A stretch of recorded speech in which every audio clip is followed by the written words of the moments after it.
जब हम किसी रासायनिक पदार्थ का संश्लेषण करते हैं तो हमारा उद्देश्य यह होता है कि कम से कम ऊर्जा खर्च या कम से कम लागत में हमारे अधिकांश अभिकारक उत्पाद में परिवर्तित हो पाएं और हमें उत्पाद की अधिकतम मात्रा प्राप्त हो सके। और यदि ऐसा नहीं होता है तो हमें उस रासायनिक अभिक्रिया की प्रायोगिक परिस्थितियों में कुछ परिवर्तन करने की आवश्यकता होती है। और यदि ऐसी स्थिति में हमें उस रासायनिक अभिक्रिया की साम्यावस्था को प्रभावित करने वाले कारकों के विषय में पता हो तो हम उस अभिक्रिया को अग्र दिशा में यानी कि अधिक उत्पाद प्राप्त करने की दिशा में विस्थापित कर सकते हैं। उदाहरण के लिए, यदि हमें नाइट्रोजन गैस और ऑक्सीजन गैस को मिलाकर नाइट्रिक ऑक्साइड का उत्पादन करना है, हम जानते हैं कि यह अभिक्रिया एक ऊष्माशोषी उत्क्रमणीय अभिक्रिया है और जब हम किसी अभिक्रिया मिश्रण में नाइट्रोजन और ऑक्सीजन गैस को लेकर अभिक्रिया कराते हैं तो कुछ समय के पश्चात इसमें साम्यावस्था स्थापित हो जाती है और इसके लिए हम अभिक्रिया पात्र में नाइट्रोजन गैस तथा ऑक्सीजन गैस का मिश्रण लेते हैं और चूंकि यह अभिक्रिया उत्क्रमणीय अभिक्रिया है तो कुछ समय के पश्चात साम्यावस्था स्थापित हो जाती है तथा नाइट्रिक ऑक्साइड का उत्पादन रुक जाता है, लेकिन हमारा उद्देश्य तो है अधिक मात्रा में नाइट्रिक ऑक्साइड प्राप्त करना। तो यदि हमें इस रासायनिक उत्क्रमणीय अभिक्रिया की साम्यावस्था पर पड़ने वाले विभिन्न कारकों के प्रभाव का पता हो तो हम उसमें उस प्रकार का परिवर्तन कर सकते हैं जिससे हमें लगातार अधिक मात्रा में नाइट्रिक ऑक्साइड प्राप्त होती रहे। ये तो हम जानते हैं कि जो साम्यावस्था स्थिरांक Kc है उसका मान अभिकारकों तथा उत्पादों की प्रारंभिक सांद्रता पर निर्भर नहीं करता है, लेकिन यह देखा गया है कि किसी भी साम्यावस्था में किसी भी निकाय की साम्यावस्था पर यदि अभिकारकों या उत्पादों की सांद्रता में परिवर्तन किया जाता है तो साम्यावस्था भंग हो जाती है और नेट अभिक्रिया फिर से शुरू हो जाती है, फिर से चलने लगती है और तब तक चलती रहती है जब तक कि पुनः नई साम्यावस्था स्थापित ना हो जाए। इसी तरह से यह जो साम्यावस्था है यह हमने विभिन्न रासायनिक अभिक्रियाओं में सांद्रण के प्रभाव का अध्ययन देखा है। इसी तरह से कई भौतिक प्रक्रमों में हमने ताप तथा दाब के प्रभाव का अध्ययन किया है। उदाहरण के लिए, जब हम द्रव वाष्प साम्यावस्था देखते हैं या फिर किसी ठोस को द्रव में विलय करते हैं उस समय जो साम्यावस्था होती है उस पर हमने देखा है कि ताप तथा दाब में परिवर्तन करने का प्रभाव पड़ता है। इस तरह से किसी भी रासायनिक अभिक्रिया की साम्यावस्था पर विभिन्न कारकों का परिवर्तन करने पर साम्यावस्था पर क्या प्रभाव पड़ता है, इसके बारे में इसका अनुमान हम ली-शतेलियर के सिद्धांत के द्वारा प्राप्त कर सकते हैं। ली-शतेलियर ने बताया कि जब किसी निकाय की साम्यावस्था परिस्थितियों को निर्धारित करने वाले कारकों मुख्य रूप से सांद्रण, ताप तथा दाब में किसी भी प्रकार का परिवर्तन किया जाता है तो साम्यावस्था उस दिशा में अग्रसर हो जाती है जिससे इन किए गए परिवर्तनों के प्रभाव को कम या समाप्त किया जा सके। और ली-शतेलियर का यह सिद्धांत भौतिक तथा रासायनिक दोनों ही प्रक्रमों में समान रूप से लागू होता है। रासायनिक साम्यावस्था पर प्रभाव डालने वाले विभिन्न कारकों जैसे कि सांद्रण, ताप, दाब या फिर उत्प्रेरक की उपस्थिति या फिर किसी अक्रिय गैस को मिलाने पर क्या प्रभाव पड़ता है, इसका अध्ययन हम एक एक करके करेंगे। तो सबसे पहले जानते हैं किसी रासायनिक अभिक्रिया की साम्यावस्था पर सांद्रण का क्या प्रभाव पड़ता है। किसी भी निकाय की साम्यावस्था पर अभिकारकों तथा उत्पादों की सांद्रता परिवर्तन करने से उसकी साम्यावस्था पर पड़ने वाले प्रभाव का अध्ययन हम ली-शतेलियर के सिद्धांत के अनुसार कर सकते हैं। उदाहरण के लिए, यदि किसी रासायनिक अभिक्रिया की साम्यावस्था पर हम अभिकारक या उत्पाद की सांद्रता में वृद्धि करते हैं या उसकी मात्रा मिलाते हैं तो साम्यावस्था उस दिशा में अग्रसर होती है जिससे इस मिलाए गए पदार्थ का उपयोग हो सके। दूसरी ओर यदि किसी रासायनिक उत्क्रमणी अभिक्रिया की साम्यावस्था पर यदि हम अभिकारकों या उत्पादों की सांद्रता में कमी करते हैं या इन्हें अभिक्रिया मिश्रण में से निकाल लेते हैं तो अभिक्रिया उस दिशा में अग्रसर होती है या साम्यावस्था उस दिशा में विस्थापित हो जाती है जिससे इन निकाले गए पदार्थों की पूर्ति हो सके या इनका पुनः निर्माण हो सके। इस प्रकार हम कह सकते हैं या दूसरे शब्दों में हम कह सकते हैं कि यदि किसी रासायनिक साम्यावस्था पर हम अभिकारकों और उत्पादों की सांद्रताओं में किसी भी प्रकार का परिवर्तन करते हैं तो जो अभिक्रिया मिश्रण है या साम्य मिश्रण है उसकी सांद्रता में इस प्रकार से परिवर्तन होता है कि जिससे मिलाए गए पदार्थों या निकाले गए पदार्थों की मात्रा को संतुलित किया जा सके या इन मिलाए गए पदार्थों या निकाले गए पदार्थों की सांद्रता के कारण जो परिवर्तन आया है उसे उसके प्रभाव को कम किया जा सके या उसे समाप्त किया जा सके। आइए इसे हम एक उदाहरण के द्वारा समझते हैं। मान लीजिए हम हाइड्रोजन गैस तथा आयोडीन गैस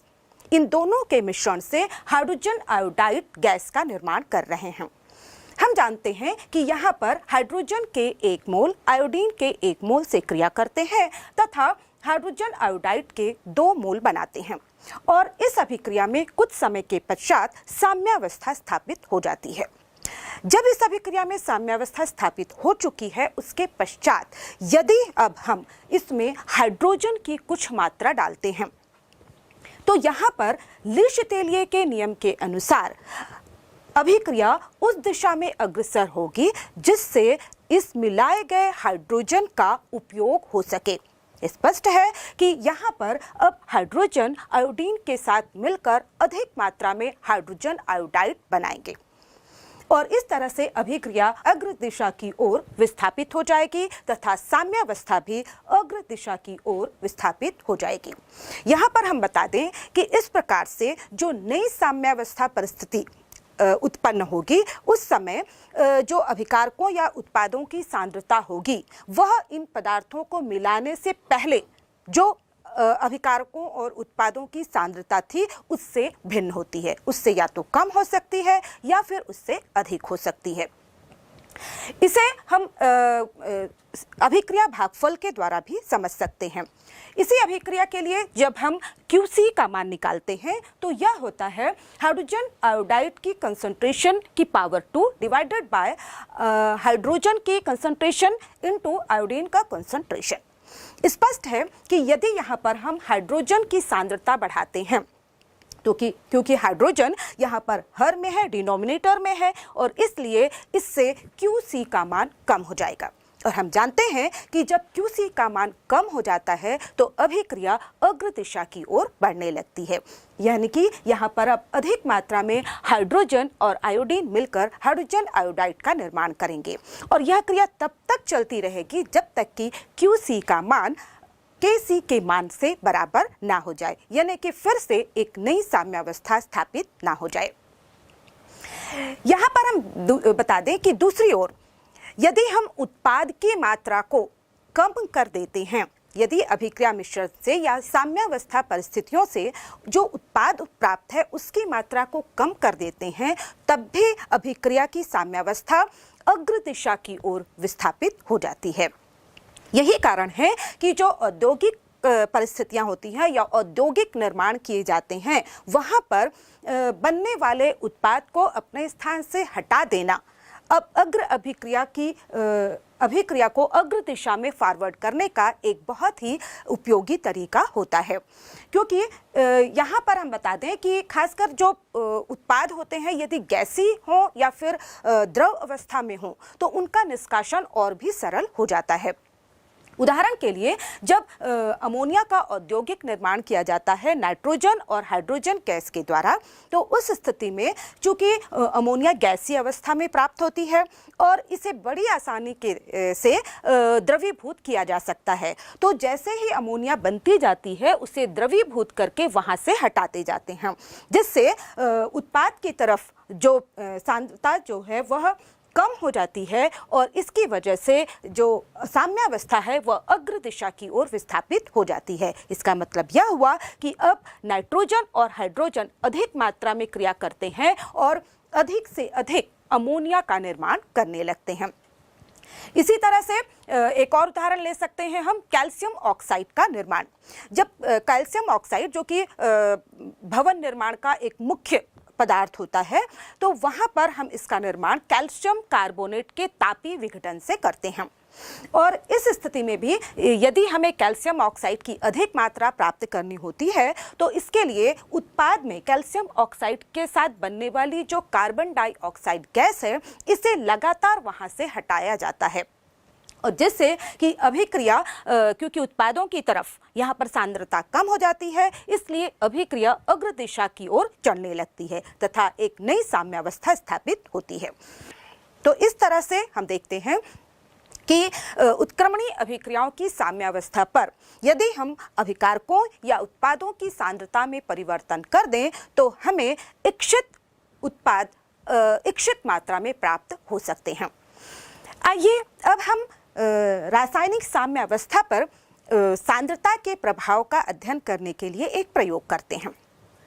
इसके लिए हम एक विलयन ले रहे हैं। यह विलयन है आयरन नाइट्रेट का। इसके लिए हम फेरिक क्लोराइड का विलयन भी ले सकते हैं। दूसरा हमने विलयन लिया है पोटेशियम थायोसाइनेट का। आप देख सकते हैं कि जो आयरन नाइट्रेट का विलयन है वह कुछ पीले रंग का है, जबकि पोटेशियम थायोसाइनेट का विलयन रंगहीन होता है। अब एक परख नली में हम आयरन नाइट्रेट की कुछ मात्रा लेते हैं तथा इसमें 1-2 बूंद पोटेशियम थायोसाइनेट की डालते हैं। अब देख सकते हैं कि जैसे ही इनके बीच क्रिया होती है तो एक गहरे लाल रंग का विलयन प्राप्त होता है, यानी कि जो कि ब्लड रेड कलर का विलयन आपको दिखाई दे रहा है। यह जो विलयन है वह आयरन थायोसाइनेट एक नए कॉम्प्लेक्स बनने की वजह से हो रहा है, यानी कि यहाँ पर जो आयरन नाइट्रेट हमने लिया था उसकी क्रिया जब पोटेशियम थायोसाइनेट से होती है तो जो प्रोडक्ट बनता है वह होता है आयरन थायोसाइनेट, और आयरन थायोसाइनेट बनने की वजह से ये जो ब्लड रेड कलर हमें प्राप्त होता है। अब इस बने हुए आयरन थायोसाइनेट जो कि गहरे लाल रंग का है, इसे हम 3 अलग अलग परख नलियों में लेते हैं। इसे कुछ तनु करके लेते हैं ताकि जो रंग की तीव्रता है वह कुछ कम हो जाए। अब इसे 3 अलग अलग परख नलियों में लेकर हम इस पर आयरन की सांद्रता बढ़ाने या थायोसाइनेट की सांद्रता बढ़ाने या फिर इनकी सांद्रता कम करने पर क्या प्रभाव पड़ेगा इसको देखते हैं। सबसे पहले हम लेते हैं टेस्ट ट्यूब नंबर 1, जिसमें हम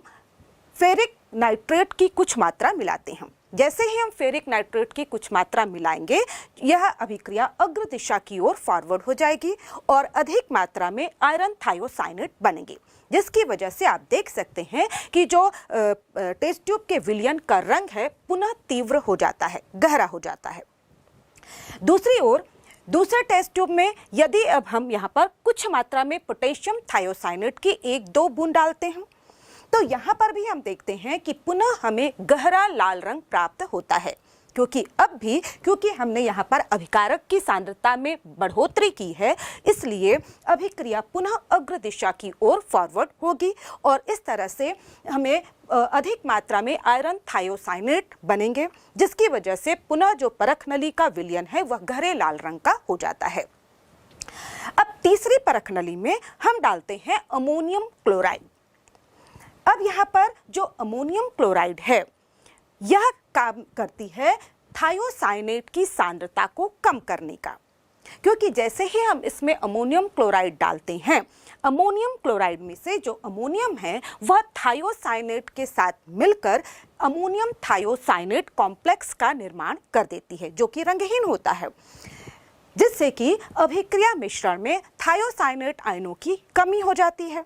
और इसकी वजह से इसकी पूर्ति करने के लिए अब अभिक्रिया की साम्यावस्था यहाँ पर बाईं दिशा की ओर विस्थापित हो जाती है, जिसके फलस्वरूप जो आयरन थायोसाइनेट बने हुए थे जो गहरे लाल रंग के थे वो टूटते हैं ताकि यहाँ पर जो बाईं ओर थायोसाइनेट की जो सांद्रता में कमी आई है उसकी पूर्ति होने लगे। और इस तरह से यहाँ पर हम देखेंगे कि चूंकि यहाँ पर आयरन थायोसाइनेट, जिसकी वजह से विलयन गहरे लाल रंग का है, उसकी सांद्रता कम होती जाएगी, इसलिए जो रंग है उसकी लाल रंग की तीव्रता भी कम होती जाती है, जो यह दर्शाता है कि अभिक्रिया अब पश्चिम दिशा की ओर अग्रसर हो रही है। इसी तरह से यदि इस अभिक्रिया में हम ऑक्सैलिक एसिड का सॉल्यूशन डाल दें, तो ऑक्सैलिक एसिड का सॉल्यूशन जब हम डालते हैं तो यहाँ पर वह जो ऑक्सैलिक एसिड है वो आयरन के साथ मिलकर आयरन ऑक्सैलेट नामक कॉम्प्लेक्स बना लेते हैं, जिसका रंग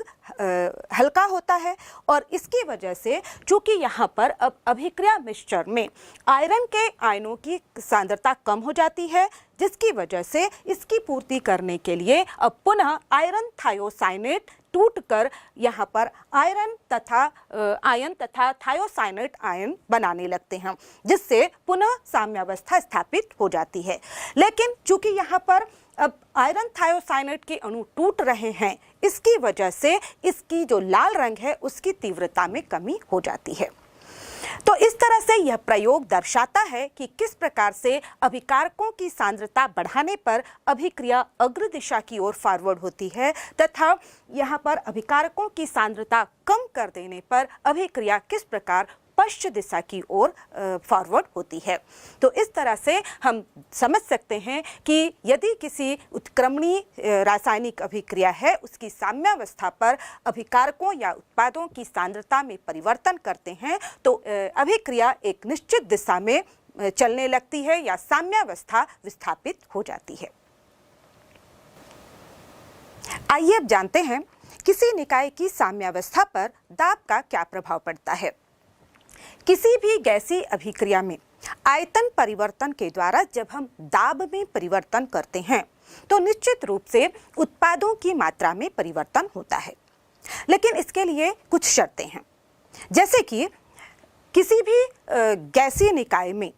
यदि अभिकारकों तथा मोलों की संख्या भिन्न भिन्न है, तब तो दाब परिवर्तन करने से साम्यावस्था में परिवर्तन होता है। लेकिन यदि अभिकारक और उत्पाद के मोलों की संख्या समान होती है तो उस पर दाब का कोई भी प्रभाव नहीं पड़ता है। इसी तरह से दूसरी ओर यदि जो निकाय है वह विषमांगी है, यानी कि वहां पर अभिकारक या उत्पाद एक से अधिक भौतिक अवस्था में होते हैं, तो इस स्थिति में ली-शतेलियर सिद्धांत के अनुसार ठोसों तथा द्रवों की सांद्रता पर दाब के प्रभाव को उपेक्षित या नेग्लेक्ट कर लिया जाता है। और इस स्थिति में हम यह देखते हैं कि यदि उसमें गैसीय अभिकारक या उत्पाद होंगे तभी उसमें दाब का प्रभाव पड़ता है। आइए अब हम इसे एक उदाहरण के द्वारा समझते हैं। यहाँ पर हमने एक अभिक्रिया पात्र लिया है जिसमें हम कार्बन मोनोऑक्साइड तथा हाइड्रोजन की क्रिया कराते हैं, जिसके फलस्वरूप हमें मीथेन गैस प्राप्त होती है तथा जल बनता है। इस अभिक्रिया में हम देख रहे हैं कि अभिकारक के मोलों की संख्या 4 है, जबकि उत्पाद के मोलों की संख्या 2 है। अब इस अभिक्रिया मिश्रण में यदि हम पिस्टन के द्वारा आयतन इसका आधा कर देते हैं, जितना आयतन पहले था उसके आयतन को आधा कर देते हैं, इसका मतलब यह हुआ कि यह हम दाब को दुगना कर देते हैं। तो चूंकि आयतन कम हो गया है और कम आयतन में कम ही अणु ज़्यादा सुविधाजनक स्थिति में रह सकते हैं, तो इसलिए यहाँ पर आयतन कम कर देने से मोलों की संख्या या सांद्रता उस ओर अग्रसर होगी, जिससे यहाँ पर मोलों की संख्या को कम किया जा सके, यानी कि अभिक्रिया उस दिशा में अग्रसर होगी जिससे दाब बढ़ाने पर आयतन में जो कमी आई है, जिसके फलस्वरूप जो मोलों की संख्या में वृद्धि हो रही है, उसे कम किया जा सके। स्पष्ट है कि यदि इस अभिक्रिया मिश्रण में हम दाब बढ़ाते हैं तो कार्बन मोनोऑक्साइड तथा हाइड्रोजन गैस आपस में और अधिक क्रिया करेंगे तथा ये अग्र दिशा की ओर अग्रसर होंगे, क्योंकि उत्पाद की तरफ हम देख रहे हैं कि मोलों की संख्या कम है। यानी कि इस अभिक्रिया में साम्यावस्था उस दिशा में अग्रसर होगी जिससे मोलों की संख्या कम हो या फिर दाब कम हो, क्योंकि लाशटेलिया का नियम यही कहता है कि यदि हम किसी साम्यावस्था में किसी परिस्थिति में परिवर्तन करते हैं तो परिवर्तन, जो नया परिवर्तन है, वो इस तरह से अपने आप को अरेंज करता है या इस प्रभाव को कम करने की कोशिश करता है। क्योंकि यहाँ पर हम दाब बढ़ा रहे हैं तो अब साम्यावस्था उस दिशा में अग्रसर होगी जिससे ये बढ़े हुए दाब की पूर्ति की जा सके या बढ़े हुए दाब को कम किया जा सके, और इसके लिए अभिक्रिया उस दिशा में अग्रसर होगी जिस ओर मोलों की संख्या कम हो रही है या अणुओं की संख्या कम हो रही है। स्पष्ट है कि अभिक्रिया अग्र दिशा में आगे बढ़ेगी, क्योंकि अग्र दिशा में जाने से मोलों की संख्या कम होती है। इसे हम अभिक्रिया भागफल के द्वारा भी समझ सकते हैं। यदि हम इस अभिक्रिया के लिए अभिक्रिया भागफल लिखते हैं तो यह होगी मीथेन की कंसंट्रेशन इनटू जल की concentration divided by carbon monoxide की कंसंट्रेशन इनटू हाइड्रोजन की कंसंट्रेशन की पावर 3। अब इस कंसंट्रेशन में यदि हम दाब को बढ़ाते हैं, दाब को दुगना करते हैं, तो यहाँ पर मोलों की संख्या भी बढ़ जाएगी, दुगनी हो जाएगी। तो यदि हम इसमें 2 का गुणा कर दें तो यहाँ पर हमें जो उत्पाद होंगे उनके मोलों की संख्या कुल प्राप्त हो रही है 4, जबकि डिनोमिनेटर में जो अभिकारक हैं उनके मोलों की संख्या प्राप्त हो रही है 16। और यदि हम इन्हें कैंसिल करते हैं तो यहाँ पर हमें QC = प्राप्त होता है KC/4। स्पष्ट है कि यहाँ पर जो QC का मान है वह KC की तुलना में 4 गुना कम हो गया है। स्पष्ट है कि यहाँ पर अब KC का मान बढ़ाने के लिए अभिकारक अधिक संख्या में आपस में क्रिया करेंगे तथा उत्पाद का निर्माण करेंगे और अभिक्रिया अग्र दिशा की ओर अग्रसर होगी तथा साम्यावस्था भी अग्र दिशा की ओर फॉरवर्ड डायरेक्शन में विस्थापित हो जाएगी और तब तक चलती रहेगी। यहाँ पर जो इनके निर्माण की क्रिया कार्बन मोनोऑक्साइड और हाइड्रोजन की क्रिया तब तक होती रहेगी जब तक कि QC का मान KC के मान के बराबर नहीं हो जाता। इसे हम एक और उदाहरण के द्वारा समझते हैं। यहाँ पर हमारे पास अभिक्रिया है जिसमें हम कोक यानी कि कार्बन की क्रिया जब कार्बन डाइऑक्साइड से कराते हैं तो कार्बन मोनोऑक्साइड प्राप्त होती है। यहाँ पर हम देख रहे हैं कि जो अभिकारक हैं उनके भी मोलों की संख्या 2 है तथा जो उत्पाद हैं उनके भी मोलों की संख्या 2 है। अब यहाँ पर हम देख रहे हैं कि जो अभिकारक है उसमें कार्बन डाइऑक्साइड वह तो गैसीय अवस्था में है, लेकिन जो कार्बन है वह ठोस अवस्था में है। और लीश-तेलिय के सिद्धांत के अनुसार हम साम्यावस्था में जो ठोस पदार्थ होंगे उन पर पड़ने वाले दाब के प्रभाव को उपेक्षित कर सकते हैं। तो इस तरह से यहाँ पर जो मोलों की संख्या होगी वह अभिकारक की तरफ 1 है जबकि उत्पाद की तरफ 2 है। स्पष्ट है कि लीश-तेलिय के सिद्धांत के अनुसार जब इस साम्यावस्था पर दाब बढ़ाया जाएगा तो अभिक्रिया पश्चिम दिशा की ओर अग्रसर होगी, क्योंकि दाब बढ़ाने से जो मोलों की संख्या में बढ़ोतरी हो रही है या आयतन में जो कमी आ रही है उसकी पूर्ति करने के लिए अभिक्रिया अधिक मोलों से कम मोलों की संख्या की तरफ फॉरवर्ड होगी और इसीलिए अभिक्रिया यहाँ पर पश्चिम दिशा की ओर फॉरवर्ड होगी, यानी कि जो कार्बन मोनोऑक्साइड बनकर तैयार हुई है वह टूटकर वापस कार्बन डाइऑक्साइड तथा कार्बन में परिवर्तित हो जाएगी। तो इस तरह से इस अभिक्रिया में मोलों की संख्या चूंकि पश्चिम दिशा में मोलों की संख्या कम है अतः अभिक्रिया विपरीत दिशा की ओर अग्रसर होगी। तो इस तरह से हम लीश-तेलिय सिद्धांत के अनुसार किसी भी अभिक्रिया की साम्यावस्था पर दाब का क्या प्रभाव पड़ता है इसके विषय में जानकारी प्राप्त कर सकते हैं। इसके बाद हम देखते हैं किसी निकाय की साम्यावस्था पर अक्रिय गैस मिलाने से क्या प्रभाव पड़ता है। किसी भी गैस में, जैसे कि मान लीजिए यहाँ पर हम ले रहे हैं हाइड्रोजन और आयोडीन गैस का मिश्रण और जिसके फलस्वरूप आपस में ये क्रिया करके बनाएंगे हाइड्रोजन आयोडाइड गैस। इस अभिक्रिया मिश्रण में यदि हम कोई अक्रिय गैस, मान लीजिए आर्गन, मिला देते हैं तो इस अभिक्रिया में इसकी साम्यावस्था पर कोई प्रभाव नहीं पड़ेगा, क्योंकि यहाँ पर जो मिलाई गई गैस आर्गन है वह किसी भी अभिकारक के साथ कोई क्रिया नहीं करेगी, ना तो उत्पाद के साथ कोई क्रिया करेगी, और इसीलिए यहाँ पर अभिकारक और उत्पाद की सांद्रता में कोई परिवर्तन नहीं होगा। यही वजह है कि किसी भी अभिक्रिया की साम्यावस्था पर यदि हम कोई अक्रिय गैस मिलाते हैं तो उसके मिलाने से साम्यावस्था पर कोई प्रभाव नहीं पड़ता है।